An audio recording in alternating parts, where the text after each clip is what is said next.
और अब बात होगी बाजार की। रूस यूक्रेन वॉर में तेजी से यूएस मार्केट में गिरावट देखने को मिल रही है। कैलिफोर्निया में एग्रीकल्चर प्रोडक्शन में तेजी हुई है। भारत में टू व्हीलर मार्केट में तेजी आई है। ऑटोमोबाइल प्रोडक्शन 15 से 20% बढ़ने की संभावना है। सोने के दाम में अब गिरावट की संभावना है क्योंकि सोने के दाम में लगातार उछाल देखने को मिल रहा था। शादी के सीजन में आमतौर पर लोग बहुत ज्यादा खरीदारी करते हैं।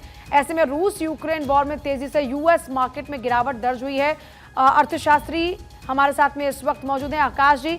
आकाश जी, रूस यूक्रेन वॉर जिसका लगातार प्रभाव हम मार्केट पर देख रहे हैं और अब यूएस मार्केट में भी गिरावट दर्ज हो रही है।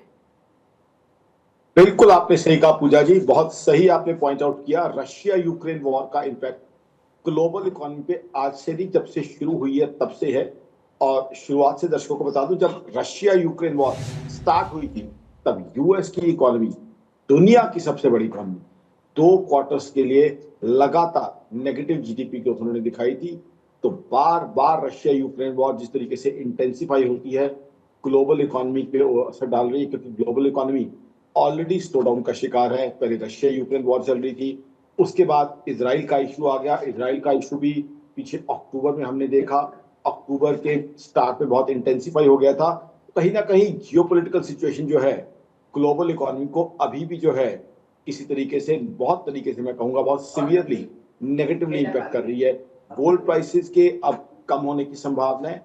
ओवरऑल ग्रोथ देखी जाए ग्लोबल इकोनॉमी में अभी भी स्लो डाउन की स्थिति रहेगी। हाँ, नए यूएस के जब प्रेसिडेंट इलेक्ट आ जाते हैं, वो ऑफिस को टेक ओवर कर लेते हैं, उसके बाद हमें एक्सपेक्टेशन है कि शायद रशिया यूक्रेन वॉर खत्म हो जाए या डाइल्यूट हो जाए, तो वो ग्लोबल इकोनॉमी के लिए बहुत बड़ा रिलीफ रहेगा। अदरवाइज यूएस में हमने देखा सक्सेसिव इंटरेस्ट रेट कट भी ग्लोबल इकोनॉमी में वो वाली तेजी नहीं इन्फ्यूज कर पा रहा है। हाँ, हिंदुस्तान की बात करें, हिंदुस्तान में रियल एस्टेट में अच्छी प्रोग्रेस है।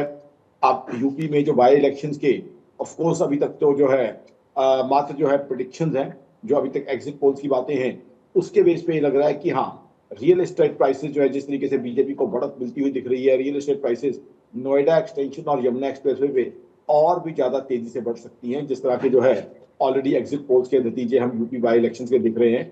तो उससे जो है रियल एस्टेट के अंदर एप्रिसिएशन, रियल एस्टेट में हमने पहले ही देखा 20 से 25% एप्रिसिएशन थी। मेरी ऑर्गेनाइजेशन आकाश डॉट का मानना है कि ये 2 बेल्ट्स, एक यमुना एक्सप्रेसवे, एक नोएडा एक्सटेंशन बेल्ट, आगे चल के एनुअल ग्रोथ 20 से 25% की दिखाने की कैपेबिलिटी रखते हैं। जिस तरीके से वहां ग्रोथ हो रही है, जिस तरीके से वहां माइग्रेशन हो रही है, जिस तरीके से आईटी और कॉर्पोरेट ऑफिसेज अब नोएडा के अंदर आ रहे हैं, तो उससे वहां ग्रोथ आने की काफी संभावना लग रही है। और जीडीपी ग्रोथ इस क्वार्टर में 7.5% तक रहने की संभावना।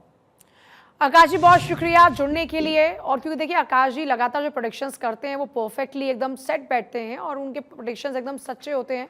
तो अभी देखिए फिलहाल की अगर स्थिति की बात करते हैं तो जो इफेक्ट इस वक्त इन युद्ध का पड़ रहा है, इससे जाहिर तौर पर इकोनॉमी को नुकसान हो रहा है अलग अलग देशों की, और अंतर्राष्ट्रीय स्तर पर बाजार में इसका एक नेगेटिव इफेक्ट देखने को मिल रहा है। लेकिन अभी तक भी कहीं ये युद्ध रुकते हुए नजर नहीं आते, इसलिए राहत की बात भी नजर नहीं आती। लेकिन फिर भी भारत अभी मजबूत स्थिति में